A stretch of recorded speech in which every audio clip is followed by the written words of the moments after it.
அந்த இரவில் யார் கண்ணிலும் படாமல் அப்துல்லாவை குதிரையில் ஏற்றிக்கொண்டு ஜலால் காற்றாய் சீறி பாய்ந்தார். ஆமீரை விட்டு சென்றாலும் பழிவாங்கும் எண்ணம் மட்டும் மேலோங்கி நின்றது. ராஜபுத்திரர்களை சர்வநாசம் செய்வதே அவரது குறிக்கோளாக இருந்தது. தெரிந்தோ தெரியாமலோ யுத்தத்தின் புயல் வீசத் தொடங்கிவிட்டது. ஜலால் எழுதிய வாசகங்களை பார்த்து ஜோதா கொதித்தெழுந்தார். யுத்தம் தொடங்காமலேயே ஜலால் வெற்றி பெற்று விட்டார். இந்த சம்பவம் ராஜபுத்திரர்களுக்கு சரியான சவுக்கடி. இந்த அடி ராஜ்யம் முழுவதும் புயலென பரவியது.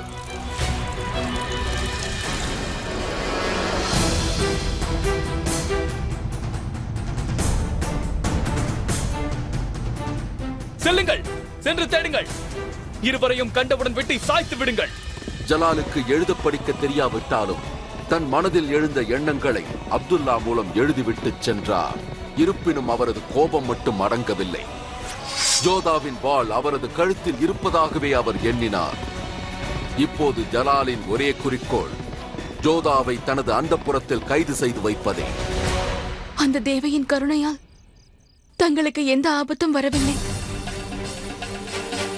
அவனோடு கைதியைதான் கூட்டிக் கொண்டு சென்றிருக்கிறான்.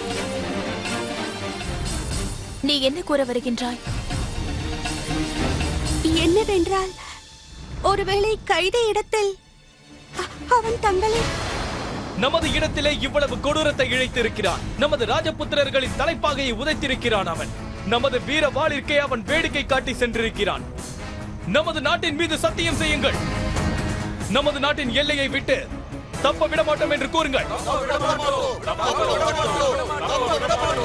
உடனே சென்று அவனை தேடி பிடியுங்கள்.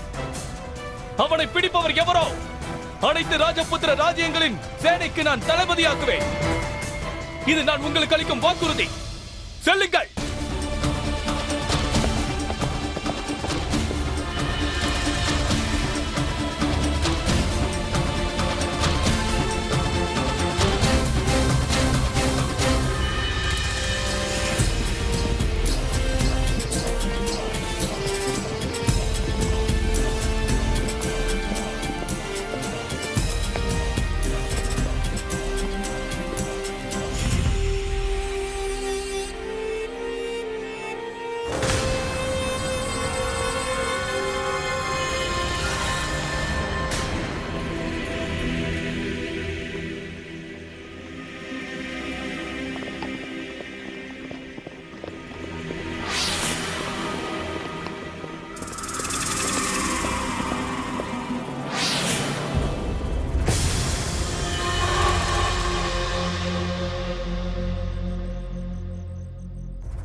உடலுடன் உயிர் இருக்க வேண்டும் என்றால் உடனடியாக சரணடைந்து விடு. ராஜபுத்திரர்கள் உனக்கு உயிர் பிச்சை தருவார்கள்.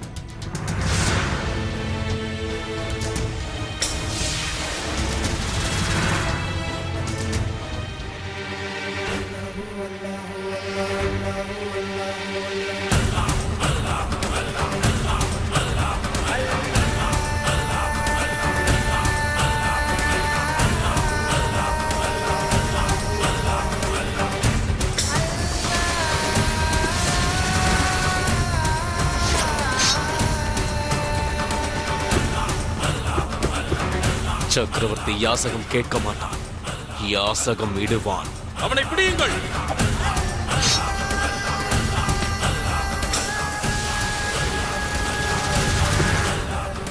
உன் செஹன்ஷா வாளுக்கு அவ்வளவு தைரியம் கிடையாது ராஜபுத்திரர்கள் கோட்டையை தகர்த்தெறிவதற்கு.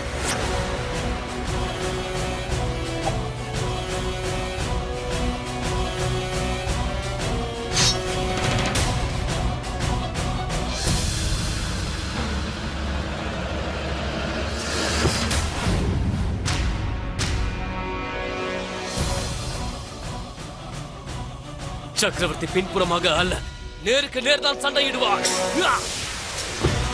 எவ்வளவு கொடூரமானவன் என்றால் அவன் நாட்டு பிரஜைகளின் கை கால்களையே அவன் வெட்டி விடுவானா?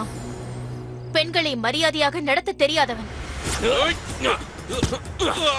ஜலாலின் முகத்தையே பார்த்தீர்கள். இப்பொழுது அவன் சீர்வதை பாருங்கள்.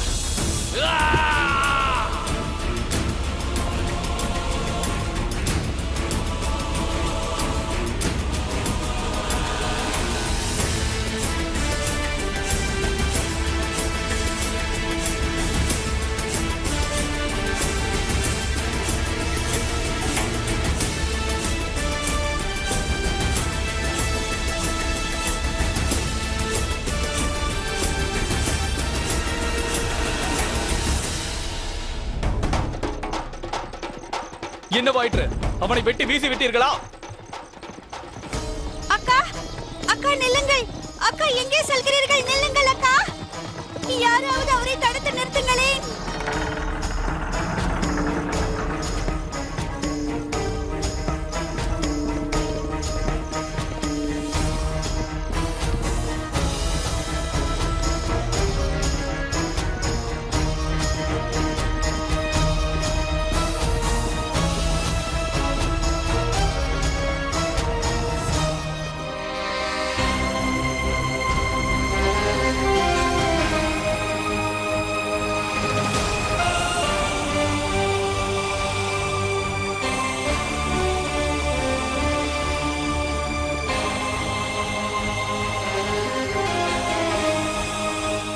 இவ்வனைத்து மரணங்களுக்கும் நீ பதில் சொல்லியாக வேண்டும்.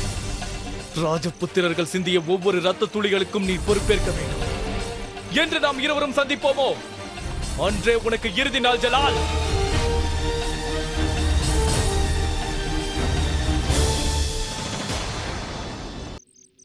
உங்கள் கைகளில் இருக்கும் வாளை எறிந்துவிட்டு நீங்கள் அனைவரும் வளையலை அணிந்து கொள்ளுங்கள். ஒரே ஒரு வீரன் இத்தனை ராஜபுத்திர வீரர்களை எதிர்த்து போரிட்டிருக்கிறார். எமது சிறைச்சாலையை விட்டு இதுவரை ஒரு கைதி கூட தப்பியதில்லை. தனது ஒற்றனை விடுவித்து தப்பித்திருக்கிறார். இப்போது என்ன செய்வது? அவனது வீரத்தை பாராட்டுவதா, இல்லை நம் தோல்விக்காக வருந்துவதா? அந்த ஜலால் நம்மை கள்ளத்தனமாக தாக்கியிருக்கிறான். ஆனால் நாமோ அவனை போல் கோழைகள் அல்ல. நேருக்கு நேராக எதிர்த்து நமது வீரத்தை அவனுக்கு காண்பிப்போம். யாம் ஆமீரின் அரசர் என்று கூறும் தகுதியை இழந்து விட்டோம். தாங்கள் நம்பிக்கையை இழக்காதீர்கள். இவ்வனைத்தும் ராஜபுத்திரர்களின் தவறே. ஆம், இவர்களில் ஒருவர் கூட உயிரோடு இருக்கக்கூடாது. ஆங்கார் சிங், நமது வீரர்களிடம் வேண்டாம். ராஜபுத்திரர்களின் கௌரவத்திற்கு இது இழுக்கு உண்டாக்கும். எந்த கௌரவத்தை பற்றி பேசுகிறீர்கள்? அவை அனைத்தையும் அவன் எடுத்துச் சென்று விட்டான். அனைத்தும் சரியாகிவிடும். தாங்கள் யாரும் நம்பிக்கையை இழக்க வேண்டாம். மனதை சமாதானப்படுத்துவதால் சிலர் காயங்களை மறப்பதில்லை சூரியபான் அவர்களே. அவ்வாறென்றால் இதற்கு ஒரே ஒரு வழி மட்டும்தான் இருக்கின்றது. பழிக்கு பழி. தங்களுக்கு நேர்ந்த அவமானத்திற்கு எவ்வாறு பழி தீர்க்க வேண்டும் என்று ராஜபுத்திரர்களுக்கு தெரியும். அந்த தேவியின் மீது சத்தியம் செய்து கூறுகின்றேன், அந்த ஜலாலின் தலையை எமது வாளால் நான் வெட்டும் வரை யாம் ஜோதாவை மனம் முடிக்கப் போவதில்லை.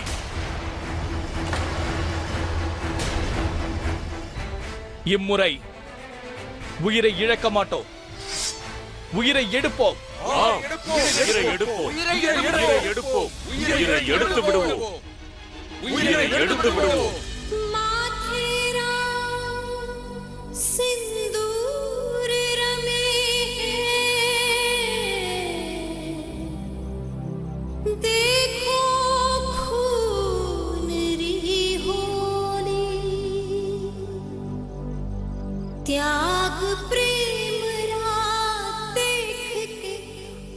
இது என்ன பாட்டி? பண்டிகை ஏதும் இல்லாமல் அனைவருக்கும் குங்குமம் கொடுக்கிறீர். அந்த பண்டிகை தான் விரைவில் வர இருக்கிறதல்லவா? என்ன சொல்கிறீர்கள்? யுத்தம். ராஜபுத்திர பெண்களின் தலையெழுத்து இதுதான். கணவன் உயிரோடு இருக்கும் வரைதான் இதை வைத்து நாம் அலங்கரித்துக் கொள்ள முடியும். ஒருவேளை கணவன் இறந்து விட்டால் இதை ஏற்றுக்கொள்ள முடியாது. இந்த போரை நிறுத்துவதற்கு வழியே இல்லையா? நம்மால் போரையும் நிறுத்த முடியாது, மரணத்தை தடுக்கவும் முடியாது. ஒருவேளை இந்த போரில் தோர்த்துவிட்டால் அந்த நேரத்தில் ராஜபுத்திரிகளின் மானத்தை அந்த முகலாயர்களிடமிருந்து காப்பாற்ற ஒரே ஒரு வழிதான் இருக்கிறது, தற்கொலை. போர் நடப்பதற்கு முன்பாகவே தோல்வியை ஒப்புக்கொள்கிறீர்களா அக்கா? போரை தடுக்க முடியாது என்று எனக்கும் தெரியும். இம்முறை பான் போரும் நம்முடன் கைகோர்த்துள்ளது. ராஜா சூரியபானும் நம்முடன் இருக்கிறார். அதோடு ஜோதாவிற்கும் சூரியபானுக்கும் திருமணம் நடக்க உள்ளது. யுத்தம் எல்லைகளை மாற்றிவிடும், மனதையும் உறவையும் கூட மாற்றிவிடும். எக்காரணத்தை கொண்டும் இந்த சம்பந்தம் மாறாது. யுத்தத்தை எவ்வாறு நிறுத்த முடியாதோ அதே போல்தான் ஜோதா சூரியபானின் உறவும் மாறாது. அவ்வாறே நடக்கட்டும். ஜோதா எங்கிருக்கிறாள்? நான் சென்று பார்க்கிறேன்.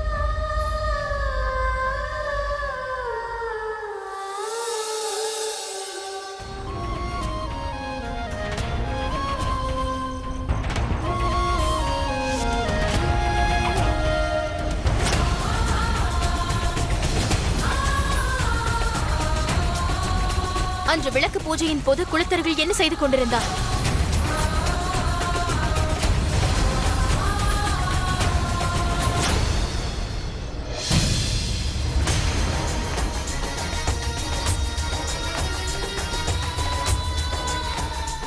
எந்த மண்ணில் நான் பிறந்தேனோ அந்த மண்ணின் மீது சத்தியம் செய்கிறேன்.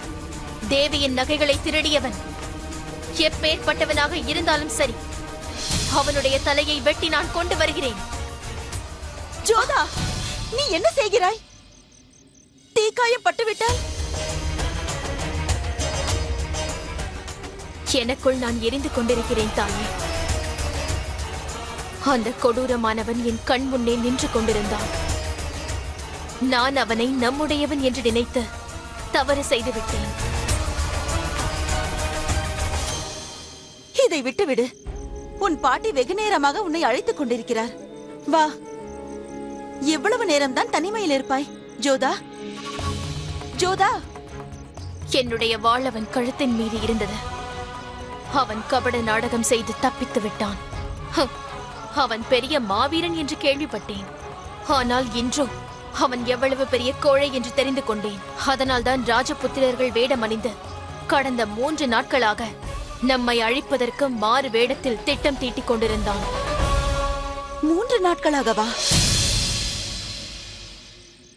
ஆம் தாயே.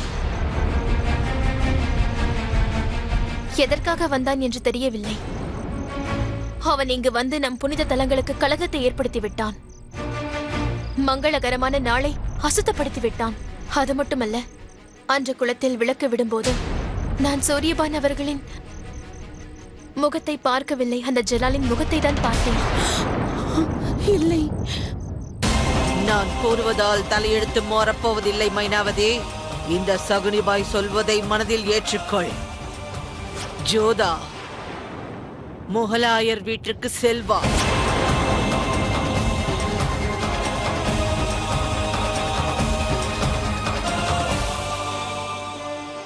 வணக்கம் மகாராணி அவர்களே. என்ன நடந்தது மோதிபாய்? நீ ஏன் அழுது கொண்டிருக்கிறாய்? ஒரு கெட்ட செய்தி. என்ன அது? அது ராஜா சூரியபான் அவர்கள் ஜோதாவை திருமணம் செய்ய மறுத்துவிட்டார்.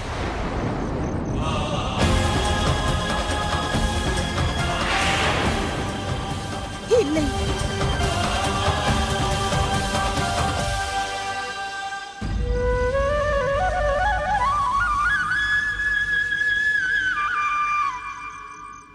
இந்த மடலை ராஜா சூரியபான் அவர்கள் தங்களுக்கு கொடுத்தார். இந்த மடலில் என்ன எழுதியுள்ளது? என்ன விஷயம்?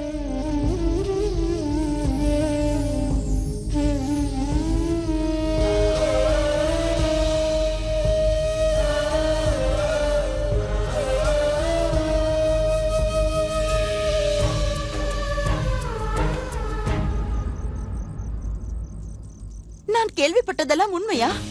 நம் ஜோதாவிற்கு இப்படி நடப்பதற்கு தாங்கள் எப்படி அனுமதித்தீர்கள்? ஜோதாவின் திருமண முடிவை யாம் எடுக்கவில்லை. இது ராஜா சூரியபானின் முடிவாகும். பிறகு தாங்கள் ஏன் அதை தடுக்கவில்லை? ராஜா சூரியபான் ஒரு முன் உதாரண அரசர்.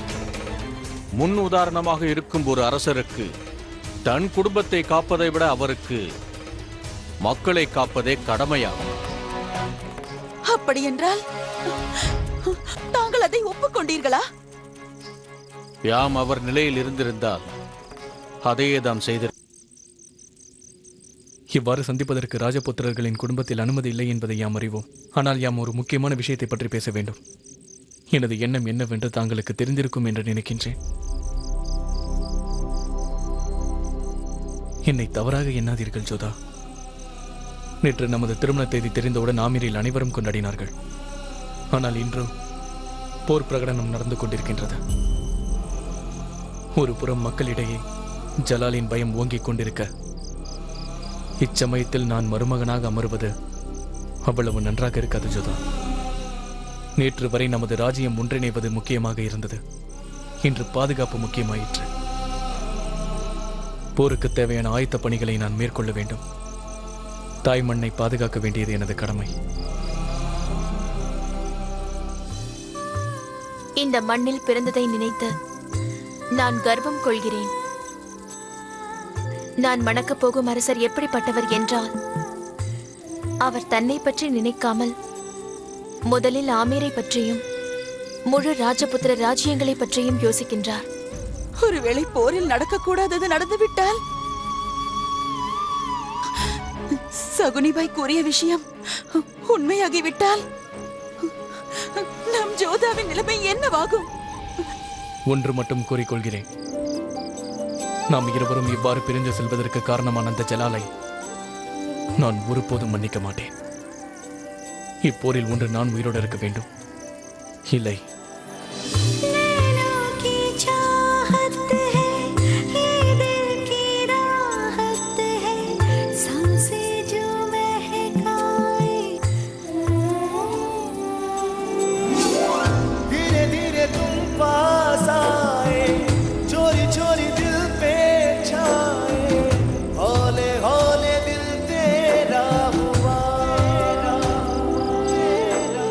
நான் உங்களை மீண்டும் சந்திக்கிறேன்.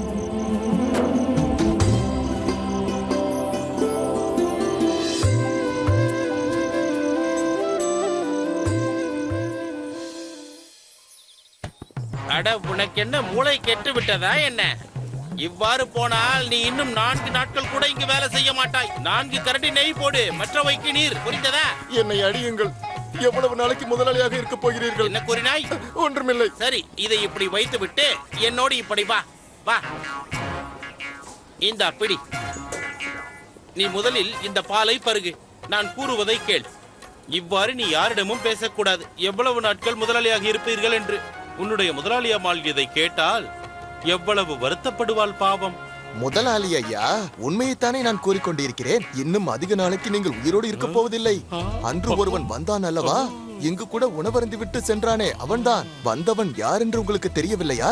அவன்தான் சாட்சாத் அந்த ஜலாலுதீன் முகமது. ஆனால் அவன் யார் என்று தெரியாமலேயே அவனிடம் முகலாயர்களை பற்றி தவறாக பேசிவிட்டீர்கள். அது மட்டுமல்ல, போர் வருவதற்கு முன்பு படைபலத்தை பற்றி தெரிந்து கொள்ள மாறுவிடத்தில் வருவாராம். ஒருவேளை அந்த ஜலால் என் கையில் கிடைத்தால் இந்த நெய்யின் மீது ஆணையிட்டு கூறுகிறேன், அவனை இதில் இட்டு வறுத்து எடுத்து விடுவேன். அதோடு அவர் பழி வாங்குவதில் மன்னருக்கெல்லாம் மன்னர் என்று தெரிந்து கொண்டேன். உங்கள் முகம் அவருக்கு நன்றாக நினைவில் உள்ளது. முதலாளி ஐயா, முதலாளி ஐயா, முதலாளி ஐயா.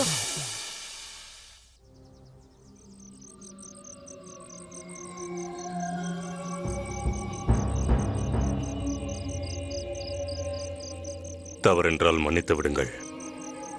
தாங்கள் ஒரு தவறு செய்து விட்டீர்கள். எனக்கு பதில் தாங்கள் அந்த அமீரின் ராஜகுமாரி ஜோதாவை தூக்கி வந்திருக்க வேண்டும். அவள் ஒப்பிட முடியாத பேரழகி என்பதை நான் ஏற்றுக்கொள்கிறேன். அவளை போன்றவள் என்னிடம் சிக்கினால் அவள் இன்னும் சிறந்தவளாகி விடுவாள். அவள் மதிப்பு இன்னும் உயர்ந்துவிடும். அதற்குள் உன்னை காப்பாற்ற வேண்டியதாயிற்று. ஆனால் இதை நீயே பார்ப்பாய். மிக விரைவிலேயே அவள் என்னிடம் வருவாள். அதுவும் எந்த நந்தபுரத்திற்கு.